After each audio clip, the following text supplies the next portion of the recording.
Iran ও আমেরিকার সম্পর্ক অনেক দশকের পুরনো। এটাকে সহজ করে বুঝতে হলে আমাদেরকে 1908 সালে ফিরে যেতে হবে, যেখানে ব্রিটিশ কিছু কোম্পানি ইরানে তেল উৎপাদন শুরু করেছিল। যদিও ব্রিটিশ কোম্পানিগুলির এই তেল উৎপাদন ইরানের সাধারণ মানুষ ভালোভাবে নেয়নি।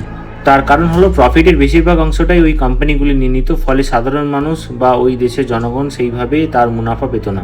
দ্বিতীয় বিশ্বযুদ্ধের পর এই বিষয়টিকে সামনে রেখে মোহাম্মদ মুসাদেকের সরকার ইরানে ক্ষমতায় আসে এবং তেল উৎপাদনের কোম্পানিগুলিকে জাতীয়করণ করে। এই সবের কয়েক বছরের মধ্যেই ইরানের রাজা মোহাম্মদ রেজা খান পুনরায় ক্ষমতায় আসেন। মনে করা হয় শাহ অর্থাৎ রাজা রেজা খান ক্ষমতায় এসেছিলেন আমেরিকা ও ব্রিটিশ সরকারের সহায়তায়। এই সময় তৎকালীন ইরানের সংস্কৃতির ওপর আমেরিকার প্রভাব ভালোভাবে লক্ষ্য করা যায়। তারপর আমেরিকা ধীরে ধীরে ইরানের তেল কোম্পানিগুলোর উপর বিনিয়োগ বাড়াতে থাকে এবং অ্যাটমস ফর পিস প্রোগ্রামের মধ্য দিয়ে ইরানকে নিউক্লিয়ার পাওয়ারে সক্ষম হতে সাহায্য করে। তৎকালীন আমেরিকার এইভাবে ইরানকে সাথে রাখার চেষ্টার পেছনে বেশ কয়েকটি কারণ হতে পারে, যেমন হরমুজ প্রণালী দিয়ে জলপথে ব্যবসাকে নিয়ন্ত্রণ করা, রাশিয়া ও এশিয়া মহাদেশের ওপর নিয়ন্ত্রণ রাখা।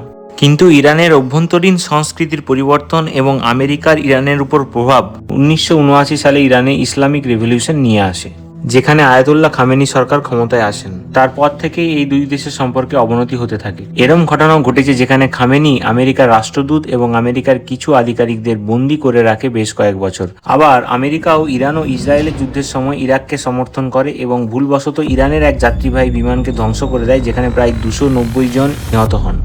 আরও পরের দিকে আমেরিকার মনে হয় ইরান নিউক্লিয়ার শক্তিকে হাতিয়ার করতে চাইছে, তাই সেটাকে ধ্বংস করার জন্য আমেরিকা ইসরায়েলের সাথে যৌথভাবে অপারেশন এপিক ফিউয়ার লঞ্চ করে, যেটার মূল উদ্দেশ্য ছিল ইরানের সমস্ত নিউক্লিয়ার পরিকাঠামো ভেঙে দেওয়া।